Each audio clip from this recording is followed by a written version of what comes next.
الحمدللہ رب العالمین والعاقبۃ للمتقین الصلاۃ والسلام علی سید المرسلین وعلی آلہ واصحابہ اجمعین اما بعد فاعوذ باللہ من الشیطان الرجیم بسم اللہ الرحمن الرحیم قل إن كنتم تحبون الله فاتبعوني يحببكم الله ويغفر لكم ذنوبكم والله غفور رحيم صدق الله مولانا العظيم وصدق رسوله النبي الكريم الأمين ونحن على ذلك لمن الشاهدين والشاكرين والحمد لله رب العالمين إن الله وملائكته يصلون على النبي يا أيها الذين آمنوا صلوا عليه وسلموا تسليما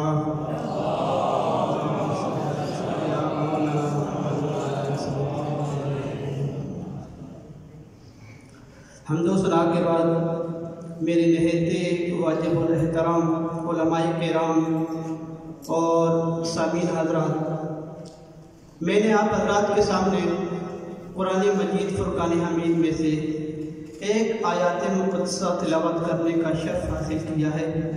اللہ تبارک و تعالی ارشاد فرماتے ہیں قل ان کنتم تحبون اللہ فاتبعونی یحببکم اللہ ویغفر لکم ذنوبکم واللہ غفور رحیم، کہ اے محبوب اعلان فرما دیجئے کہ اے لوگو، اگر تم اللہ سے محبت کرتے ہو تو میری فرما برداری کرو۔ جب تم میری فرما برداری کرو گے اور جب تم میری اطاعت میں آ جاؤ گے تو اللہ تبارک و تعالی تمہارے ساتھ محبت فرمائیں گے، وَيَغْفِرْ لَكُمْ، اور تمہارے گناہوں کو بھی معاف فرما دیں گے۔ اللہ تبارک و تعالی بخشنے والے اور رحم فرمانے والے ہیں۔ سامعین محترم، محبت مصطفیٰ صلی اللہ علیہ وسلم اصل ذریعہ نجات ہے۔ حضرت انس بن مالک رضی اللہ تعالیٰ عنہ سے روایت ہے، فرماتے ہیں کہ نبی کریم صلی اللہ علیہ وسلم کی بارگاہ اقدس میں ایک اعرابی حاضر ہوتا ہے، عرض کرتا ہے یا رسول اللہ صلی اللہ علیہ وسلم، قیامت کب آ رہی ہے؟ تو میرے اور آپ کے لجپال آقا کریم علیہ السلام فرماتے ہیں کہ آئے قیامت کے بارے میں پوچھنے والے، یہ بتا تو نے قیامت کے لیے کیا تیاری کر رکھی ہے؟ وہ غلام عرض کرتا ہے یا رسول اللہ صلی اللہ علیہ وسلم، میں نے اپنی زندگی میں اتنی عبادات نہیں کی ہیں، نہ ہی اپنی زندگی میں رکوع و سجود کیا ہے۔ یا رسول اللہ صلی اللہ علیہ وسلم، میں صرف اللہ اور اس کے رسول سے محبت کرتا ہوں۔